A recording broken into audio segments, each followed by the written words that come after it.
আপনাদের জন্য একটা গুড নিউজ, সেটা হচ্ছে আপনি যে কোনো সময় ট্যাক্স রিটার্ন সাবমিট করতে পারবেন। আসসালামু আলাইকুম, সবাইকে স্বাগত জানাচ্ছি লিগ্যাল 71 এর পক্ষ থেকে। আপনাদেরকে নতুন একটা নিউজ দেব। আমাদের কাছে জানতে চান আমি যথাসময়ে রিটার্ন সাবমিট করি নাই, আমি কি এখন রিটার্ন সাবমিট করতে পারবো কিনা, এক্ষেত্রে কোনো বাধ্যবাধকতা আছে কিনা। আপনাদের জন্য একটা গুড নিউজ, সেটা হচ্ছে নতুন আইনে বলা হয়েছে আপনি সারা বছর জুড়ে আপনি যে কোনো সময় আপনি ট্যাক্স রিটার্ন সাবমিট করতে পারবেন। আমি আবারও বলছি, আপনি যে কোনো সময় ট্যাক্স রিটার্ন সাবমিট করতে পারবেন। ট্যাক্স রিটার্ন সাবমিশনের জন্য কোনো নির্দিষ্ট ডেট ফিক্সড করা নেই। তাহলে কেন আমরা নির্দিষ্ট ডেটে আমরা ট্যাক্স রিটার্ন সাবমিট করি? ট্যাক্স রিটার্ন যদি আমরা নির্দিষ্ট ডেটের মধ্যে সাবমিট করি, অর্থাৎ সরকার যে ডেটটা বলে দেওয়ায় যে এই নির্দিষ্ট ডেটের মধ্যে সাবমিট করে থাকেন, তাহলে হচ্ছে আপনি কিছু ফ্যাসিলিটি পাবেন, আপনি রিবিট পাবেন। এই রিবিট পাওয়ার জন্য আমরা যথাসময়ে রিটার্নটা সাবমিট করব।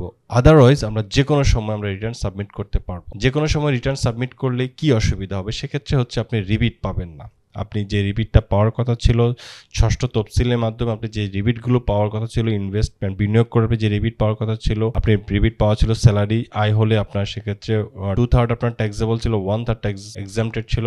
এই ফ্যাসিলিটিগুলো আপনারা পাবেন না যদি আপনি যথাসময়ে রিটার্ন সাবমিট না করেন। সময়ের পরবর্তীতে যদি আপনি রিটার্ন সাবমিট করে থাকেন, তাহলে আপনি রিপিট পাবেন না এবং আপনার যেই ট্যাক্স আসবে সেই ট্যাক্সের উপরে আপনাকে আরো জরিমানা দিতে হবে। তাই আমরা বলে থাকি যে আপনারা যথাসময় রিটার্ন সাবমিট করুন, কিন্তু যারা যথাসময় রিটার্ন সাবমিট করতে পারেন নাই তাদের জন্য এটা একটা সুখবর যে আপনারা বছরের যে কোনো সময় আপনারা রিটার্ন সাবমিট করতে পারবেন।